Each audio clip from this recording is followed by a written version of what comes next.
नमस्कार प्रिय दर्शकों, गुरु का गोचर 1 मई 2024 को वृषभ राशि में हो गया है। अब इस परिवर्तन का हर एक राशि पर अलग अलग प्रभाव पड़ता है, जिसके बारे में मैं वीडियोस बना चुका हूं। आज जानकारी देने वाला हूं कि धनु राशि वाले जातकों के लिए किस प्रकार के परिणाम प्राप्त होने की संभावनाएं होती हैं। अब गुरु के गोचर के बारे में या उनके परिणाम के बारे में बहुत सारे वीडियोस है, परंतु हमारा जो काम है कि आपको सही जानकारी प्रोवाइड करना और उसमें आप स्वयं ही जज कर सकते हैं कि कितनी बातें सही है, कितनी बातें गलत हैं। एक बात का अवश्य ध्यान रखें कि जो मैं बताने जा रहा हूं वह जनरल प्रेडिक्शंस होते हैं, जनरल परिणाम होते हैं। आपकी स्वयं की कुंडली अलग होती है और आपकी कुंडली में महादशा, अंतरदशा और गोचर का प्रभाव अलग होता है। तो हर जातक की कुंडली अलग है। आप अगर स्वयं की कुंडली दिखाना चाहते हैं तो दिए हुए नंबर्स पे संपर्क कर सकते हैं। तो आज इस वीडियो में पूरी जानकारी मैं देने वाला हूं धनु राशि वाले जातकों के बारे में। उनके लिए गुरु का गोचर जो है वह क्या परिणाम लेके आया है। देखते रहिए यह वीडियो अंत तक। मैं हूं आपका ज्योतिष मार्गदर्शक ज्योतिषाचार्य आकाश। आप देख रहे हैं नक्षत्र ज्योतिष।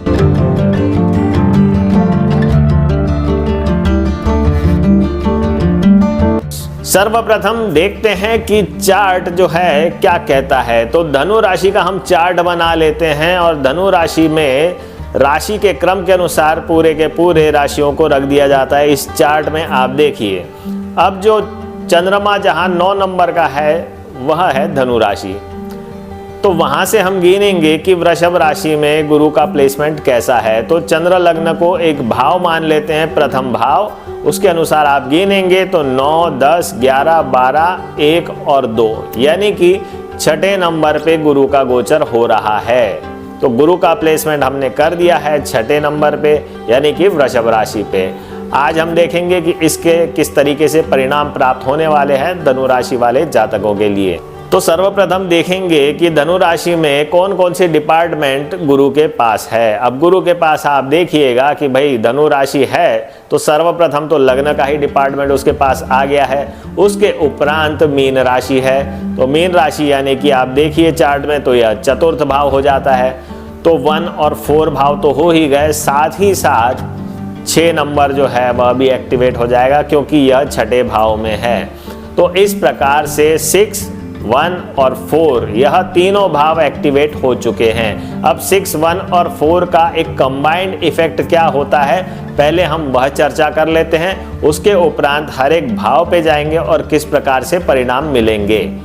साथ में हमें ध्यान रखना है कि गुरु का जो गोचर हो रहा है वह सूर्य के नक्षत्र से, फिर चंद्रमा के नक्षत्र से, फिर मंगल के नक्षत्र से होगा।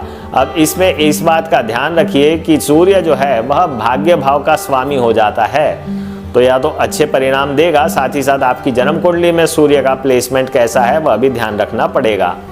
और आप देखेंगे कि चंद्रमा जो है वह अष्टम भाव का स्वामी हो जाता है। तो धनु राशि से अष्टम का स्वामी हो गया तो कुछ एक टाइम पीरियड ऐसा जरूर रहेगा जहां कहीं ना कहीं डिप्रेशन वगैरह होने की संभावनाएं बनती हैं। उसके उपरांत आप देखेंगे कि मंगल का नक्षत्र, अब मंगल जो है वह मेष राशि और वृश्चिक राशि 2 राशियों का स्वामी है। वृश्चिक राशि द्वादश राशि हो जाती है और मेष राशि जो हो जाती है वह त्रिकोण की राशि हो जाती है, यानी कि पंचम भाव की। तो पॉजिटिव और नेगेटिव दोनों परिणाम प्राप्त होने की संभावनाएं बनती हैं। तो यह आपकी जन्म कुंडली में भी डिपेंड करता है कि किस प्रकार के परिणाम आपको मिलेंगे। अब बात करते हैं कि 6, 1 और 4 इनके किस प्रकार के परिणाम मिलने वाले हैं। तो देखिए 1 और 6 की कनेक्टिविटी हो गई, तो आपको एक बात का ध्यान रखना है कि आपके अगर प्रमोशन के चांसेस हो रहे हैं तो बिल्कुल आपको प्रमोशन मिल सकता है। कॉम्पिटिटिव एग्जाम्स में आप अगर अपीयर हो रहे हैं तो उसमें भी सक्सेस मिलने के चांसेस बहुत हैं।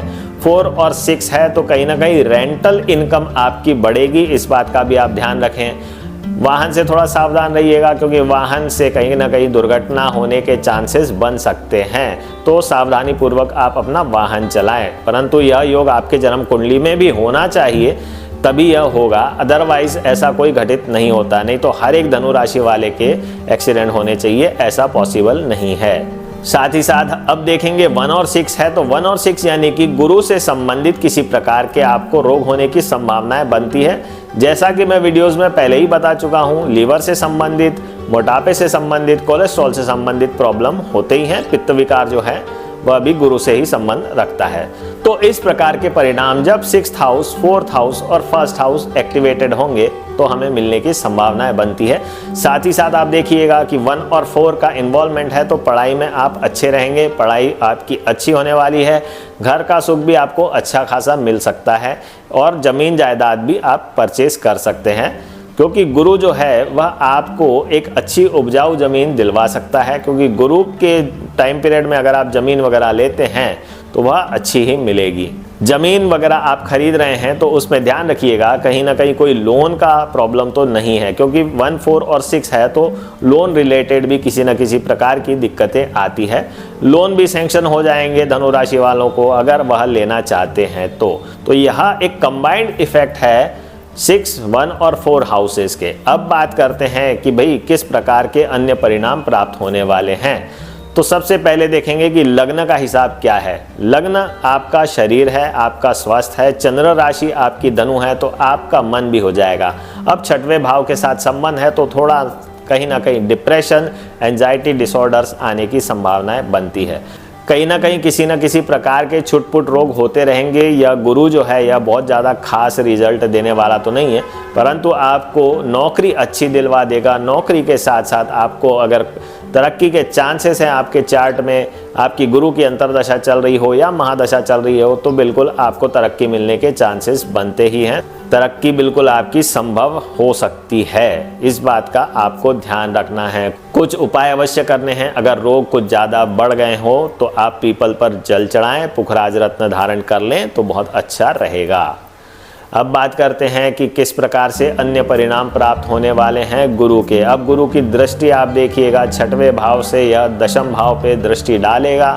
10म भाव पे पंचम दृष्टि जाएगी तो यह मान सम्मान का भाव है, आपका स्टेटस का भाव है। तो कहीं ना कहीं गुरु जो है वह 6, 4, 1 के साथ अगर 10 भी कनेक्ट हो जाएगा तो यह आपको नेम एंड फेम भी देगा।